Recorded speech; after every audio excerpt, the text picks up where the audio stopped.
Isang mapagpalang umaga sa inyong lahat kahit maulan. So sa video ito, ang ipapakita natin ay ang cruise control ng Geely Coolray. Opo, meron pong cruise control ang Geely Coolray, no? So isa ito sa mga features na nagustuhan din natin. So yung nakaraang video, pinakita natin yung mga features na nagustuhan natin sa Geely Coolray, namely yung remote start, yung touch lock and unlock, no? Hawakan mo lang yung door na bubukas na siya. Yung panoramic sunroof at yung 360 camera na napaka-helpful lalo na kung masikip yung dadaanan or may mga lubak-lubak or yung pagpaurong, pagpapark, ganyan, no? So marami pang actually features yung Geely Coolray, no? So yung feature niya na auto park, yun hindi ko pa na ma-maximize yun, but this time pag-usapan natin ay ang cruise control ng Geely Coolray, no? So bago ang lahat, please don't forget to subscribe sa ating YouTube channel Good Life TV as we celebrate and count one's blessings, no? So isang blessing din ang makagamit ng sasakyan papasok sa opisina, panggala, ganyan, no? So thank you Lord for this blessing, and thank you Lord sa mga nakaimbento ng cruise control, no? So dito ipakita ko yung kung ano yung itsura ng cruise control ni Geely Coolray, no? So more or less it's yung signs are the same sa ibang sasakyan. So yung portion na to is yung switch ng on or off ng cruise control, no? Yung lim is limit. Hindi ko siya masyado nagagamit, to be honest. So ang ginagamit ko lang is, well, yung on and off ng cruise control. Tapos itong resume, yung rest, and yung set sa baba, no? So yung set, basically, is-set mo kung anong speed yung cruise control, yung i-retain ng cruise control. And then yung rest is, for me, it's resume or restart the cruise control, meaning habulin niya yung speed na yon kapag nag-stop ka, no? So para sa ba yung cruise control? This is good for highway driving, yung mga wala masyadong traffic, kung saan i-maintain ng sasakyan yung speed na sinet mo kahit hindi mo apakan yung gas, no? So tipid gas method din ito, especially imagine nyo kung nasa expressway kayo, maintain nyo lang yung 80 kilometers per hour. So malaking tipid yun sa gas, no? Magdi-disengage lang yung cruise control kapag inano nyo yung brake, tinapakan nyo yung brake, no?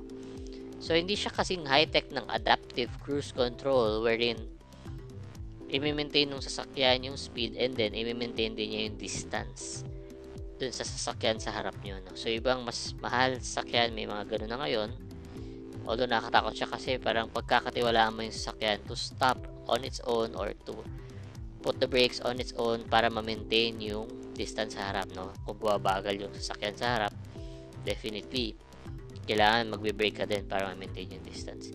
Anyway, I'm digressing. So dito sa halagang 1 million, slightly above 1 million, may cruise control na si Geely Coolray, no? So ngayon pakita natin kung paano siya gumagana in action, no? So ngayon nandito tayo sa zipper lane ng Commonwealth early in the morning. So yan, i-on nyo muna, ipipress nyo yung on, tas kung nasa desired speed na kayo, ipipress nyo lang yung set, no? So itatagal nyo lang pababa yung button. So yan, naka-retain na yung speed niyan at 64. So ayan, so pwede nyo rin siyang i-set pa ng mas mataas. So dadali nyo siya dun sa speed na yon. Ayan, no, nalalabas din yung accelerate kung you're pressing on the gas faster than nakaset na speed, no? So kanina nasa 60 plus lang tayo, ngayon nakaset siya as 78. So yan, kahit hindi mo apakan yung gas, tatakbo yan at i-maintain niya yung speed na yan at 79, no? Minsan nag-80 siya, ganyan, kung downhill or pababa yung slope. Tapos magdi-disengage yan kapag ni-press mo yung preno, ayan, oh, bababa na yung speed niya. So yan, so syempre kung magpo-full stop ka, mag-zero yan, hindi kakagat yung cruise control. May minimum speed siyang required. I think it's 30. Tapos kapag nasa 30 ka na, pag pinindot mo yung resume, gradually mag-accelerate yung sasakyan pabalik dun sa nakaset na speed. So for example is yung 80 or yung 70 kanina, no? So here's another example. This one naman is a Skyway. Medyo maulan sa Skyway this morning. So basically, ganun pa din, ipipress nyo yung ipipress nyo yung switch para ma-on yung cruise control. Kapag na-on yung cruise control, hindi pa nakaset yung speed, no? So hintayin niya yung instruction nyo. Ayan, so in-on ko siya. Ngayon, dadalhin ko siya dun sa speed na gusto ko bago ko i-press yung set, no? So dito, hanap lang tayo ng maluwag-luwag. Gigilid tayo para hindi tayo nakakaabala. Ayan, no? So we're accelerating and pupunta natin yung desired speed na gusto natin. So for this example, ang speed limit dito ay 60 sa Skyway.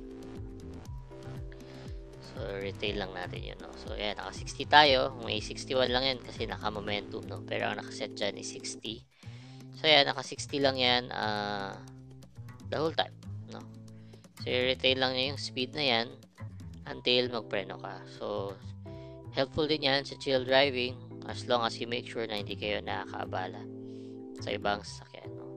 So naka-maintain lang dyan yung 60. Hindi ko inaapakan yung gas dyan. So syempre nakaabang lang kayo just in case you need to press on the brakes, no? Nakaabang lang yung paa nyo dyan, no? So maganda to sa expressway, dire-diretso lang, takbong chubby lang, chill lang, retain mo yung speed, tipid ka pa sa gas, no? So yun, actually ang medyo ko lang sa cruise control ni Geely, ayan, naka-off na siya. Ay, nakapag nag-brake na tayo dyan eh. So ayan, bababa na gradually yung speed.